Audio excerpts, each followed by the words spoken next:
तो we for voice के एक और संस्करण में आपका स्वागत करता हूँ। मैं आपका होस्ट, आपका दोस्त राजीव शर्मा आपसे मुखातिब है।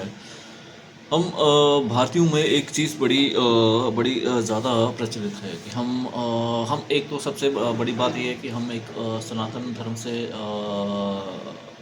जुड़े हुए हैं और भारत की मिट्टी में ही एक अपने आप में एक बहुत सा आकर्षण है। हम अपने अपने इष्ट देव के साथ हमेशा जुड़े रहते हैं और ये खाली एक भारत के हर एक समुदाय में एक ऐसा पाया जाता है, चाहे वो जो यहाँ के स्थायी निवासी, मतलब कि मैं कहना चाहूँगा जो हम हिंदू हैं, हम जो सनातनी हैं, हम में ये सबसे ज़्यादा पाया जाता है। और हर कोई अपने इष्ट देव से या अपने अपने धार्मिक जो उसकी एक सोच होती है उसको वो हमेशा उसको आगे लेकर चलता है।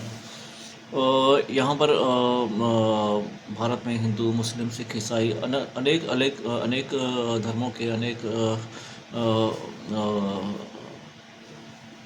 धर्मों से रिलेटेड लोग यहाँ पर रहते हैं। हर किसी की अपनी अपनी मान्यता है और हम जब अपने इष्ट से जुड़ने की कोशिश करते हैं, अपने भगवान से जुड़ने की कोशिश करते हैं, अपने भगवान को पाने के लिए हम एक स्थान से दूसरे स्थान, तीर्थ स्थानों पर जाते हैं। भारत में तीर्थ स्थानों का बहुत ज़्यादा महत्व है। भारत को ऐसे ही देवभूमि नहीं क्या कहा जाता है, भारत को देवभूमि इसलिए कहा जाता है कि यहाँ पर हर एक स्थान पर कुछ ना कुछ ऐसा ऐसा घटित हुआ है जिससे हमें लगता है कि भगवान हमें वहाँ पर मिल जाएंगे। चाहे वो भारत के चार महान तीर्थों को ही ले लीजिए, चाहे हम किसी भी मंदिर की बात कर लें, तो हम अपने भगवान को ढूंढने के लिए वहाँ पर जाते हैं, हमें अपनी मन की शांति के लिए वहाँ पर जाते हैं। लेकिन भगवान हमें वहाँ पर मिलते हैं या नहीं मिलते हैं, ये अपने आप में एक बहुत बड़ा प्रश्न है। और ये हम अपने आप से प्रश्न अगर ये पूछेंगे तो उसका जवाब शायद हमें ही मिल सकता है। अगर हम भगवान को बाहर ढूंढेंगे तो जिस घर में हम रह रहे हैं उस घर में शांति कैसे आएगी? हमें भगवान को अपने मन के भीतर ही ढूंढना है और अपने परिवार में ही, अपने घर आंगन में ही उसका उसका उसका उसका उसका वास स्थापित करना है। और वो तभी होता है जब आपका मन निश्चल, निर्मल और बिल्कुल सात्विक हो। ये मैं इसलिए कह रहा हूँ कि मैं शायद इतने ज़्यादा तीर्थों पे नहीं जा पाया हूँ, या ठीक है, घूमना एक हमारी प्रवृत्ति है, मनुष्य की प्रवृत्ति घूमना है। हमें एक दूसरे प्रदेश की या अन्य प्रदेशों की संस्कृति को भी समझना चाहिए, वहाँ के लोगों को भी समझना चाहिए। और ये तीर्थ करना बहुत ही अनिवार्य हो जाता है, जिससे हमारा एक जुड़ाव जुड़ता है अन्य लोगों से, अन्य संस्कृतियों से। लेकिन जहाँ तक भगवान को पाने की बात है, तो ये मैं निश्चित तौर पे कह सकता हूँ कि भगवान को केवल और केवल मैंने अपने अपने आप में पाया हुआ है। मैंने शैतान को भी अपने आप में ही पाया हुआ है। ये सच ही है कि जब हम क्रोधित होते हैं तो हमसे बड़ा शैतान कोई नहीं होता। और जब हम आनंदित होते हैं तो हमसे बड़ा परमात्मा भी कोई नहीं होता। ये सब परमात्मा की लीला ही है, ये सब उसी की ही माया है, जिसकी माया के वशीभूत होकर हम ये सब प्रकरण करते हैं। कभी क्रोधित हो जाते हैं, कभी आनंदित हो जाते हैं, कभी प्रेम विभोर हो जाते हैं, कभी हम वैराग्य की तरफ से चल पड़ते हैं। ये सब उसी की माया है।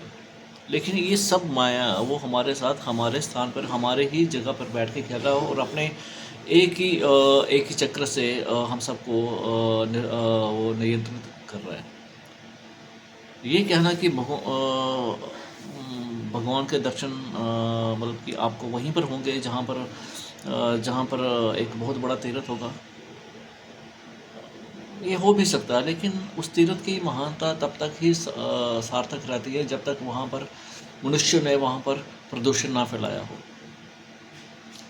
वहाँ पर उन्होंने उस स्थान से हटाकर उसको कहीं और, किसी और चीज़ के लिए यूज़ ना कर दिया गया हो। चाहे वो मैं बात करूँ, भारत के कई ऐसे धर्म स्थल हैं, चाहे वो हरिद्वार है, काशी विश्वनाथ है, रामेश्वरम है, माता मैं जम्मू की बात करूँगा, जम्मू कश्मीर माता वैष्णो देवी की पवित्र गुफा है, या अमरनाथ की पवित्र गुफा है, सोमनाथ, मतलब कई ऐसे स्थान हैं जिसका कोई मतलब कि जिसका कोई सानी नहीं है। लेकिन उसको उसको उसको उसको उसको धार्मिक स्थान ही बने रहने दीजिए, उसको सात्विक स्थान ही बने रहने दीजिए। वहाँ पर अपनी पिकनिक मनाने ना जाएँ, वहाँ पर अपने प्रेम प्रलाप के ना जाएँ। अपने मन को संतुष्ट करने के लिए, अपने घूमने के लिए मत जाएँ। उसका खिंचाव खुद ब खुद आ जाता है। जब वो उसको बुलाता है तो लूला लंगड़ा और क्या ही एक एक एक एक संपूर्ण व्यक्ति वो अपने आप ही वहाँ खिंचा चला जाता है। उसके पास चाहे धन हो या ना हो, उसके जाने का पूरा एक एक पूरा वो बन जाता है। एक एक पूरा तरीका बन जाता है, वो बना ही देता है सब कुछ। तो इसलिए मैं हमेशा ये समझता हूँ कि परमात्मा कहीं और नहीं, परमात्मा हमारे मन में ही है। और हमारे मन में किसी के लिए द्वेष भावना है, हमारे मन में किसी के लिए पाप है, हमारे मन में अगर कोई एक बड़ा ही पाप बहुत ही गंदे विचार चल रहे हैं, तो हम चाहे जितने मर्जी माथे टेक लें, जितने मर्जी हम इबादतें कर लें, चाहे जितने मर्जी हम अपनी प्रार्थनाएं कर लें, वो चाह कर भी हमें नहीं मिल पाएगा। वो चाहे हमारे साथ ही क्यों ना बैठा हो, चाहे वो उसने बच्चे के रूप में हमारे घर में ही क्यों ना जन्म ले लिया हो, हम तब भी उसको नहीं समझ पाएंगे।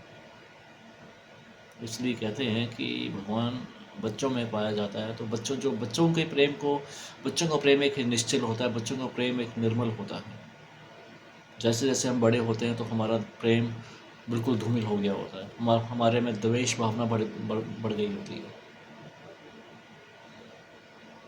तो भगवान को पाने के लिए और मन की शांति पाने के लिए अपने मन को और अपने आप को निश्चल रखना बड़ा ज़रूरी है। वो सब कुछ देख रहा है। उसने कभी नहीं कहा कि तुम्हें मुझे पाने के लिए ये सब प्रयास करना है,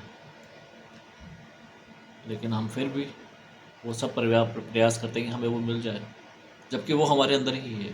वो हमें सब कुछ देख रहा है, वो हमें सब कुछ नियंत्रित कर रहा है। वही हमें नियंत्रित कर रहा है तो हमारी श्वास निकल रही है, वही हमें नियंत्रित कर रहा है तो मैं बोल पा रहा हूँ। वो हमसे दूर कैसे हो सकता है?